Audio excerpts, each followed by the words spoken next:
And let's begin with a breaking update coming in from Afghanistan. The situation very worrying in the country. And of course, has global repercussions. The Taliban has now taken control of the 12th provincial capital, the southern city of Kandahar.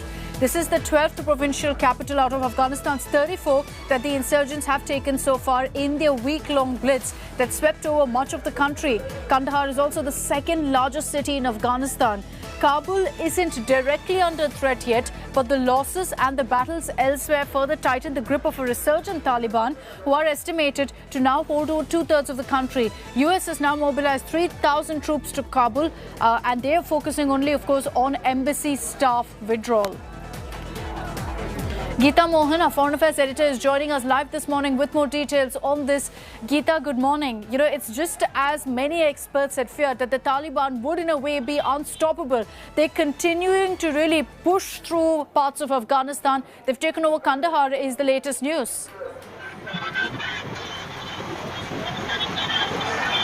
Well, the situation certainly is dire, like you said, in Afghanistan, with the Taliban now forging ahead. US intel reports say that in 90 days, the Taliban would be in Kabul. This even as there are reports of an offer of a power-sharing agreement between the Taliban and the Afghan government. But we are told that this is not a new offer, although the two meetings that are taking place in Doha must have had conversations regarding power sharing. But this is something that is an ongoing offer. It has been in conversation ever since the Afghan administration started speaking with the Taliban. So not a new offer, but one that has been on the table for a very long time.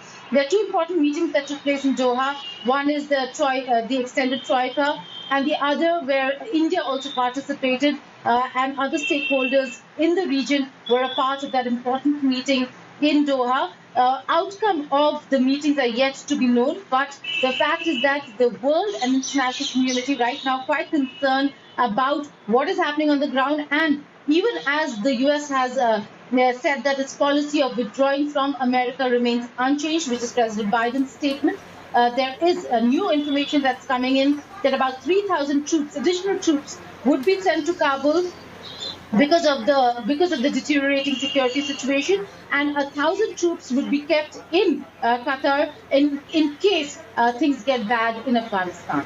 Okay, Geeta, I request you to stay on with me. I just want to play out a conversation that you had earlier with the Taliban spokesperson on the situation right now in Afghanistan, and also particularly on talks with India to end this crisis in Afghanistan. Sohail Saab, I'm just giving the counter argument. Now, the Afghan administration says the same thing about the Taliban, that if they are talking, then what's the need to capture areas? If the final resolution has to be that the Taliban has to be part of the Kabul administration, where is the need for the Taliban then to capture territories and ground as and when the US and NATO forces are withdrawing? First, what was the need for the Kabul administration to announce a 6 month of military operation against us? What is the need of their saying of killing hundreds of Taliban members, as they claim, every day? So this started by them. They initiated the offensive, not we. We reacted.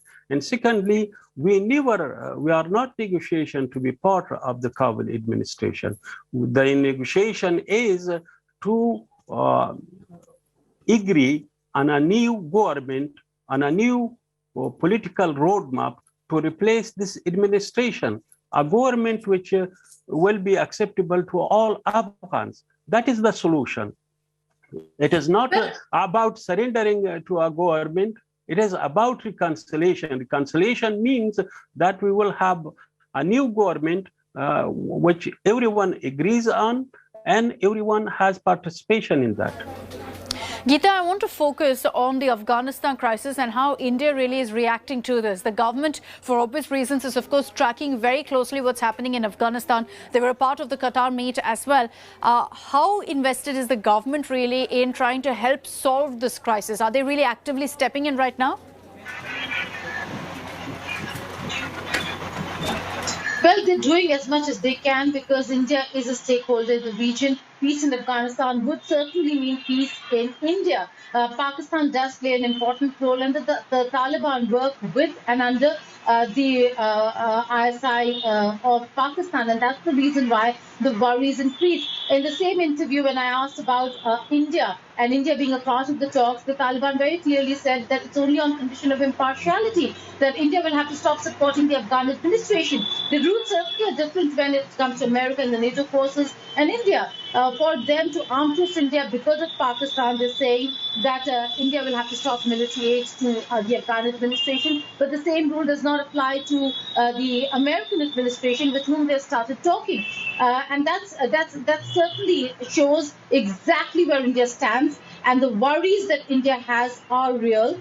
If Taliban were to come to Kabul, it will be a difficult time for India, because they do take their instructions from Islamabad, particularly from Rawalpindi. That certainly is a concern for India. Having said that, the larger picture of the question on being a part of the Kabul administration, you see there are increasing voices now within the Taliban that they do not want the Afghani administration.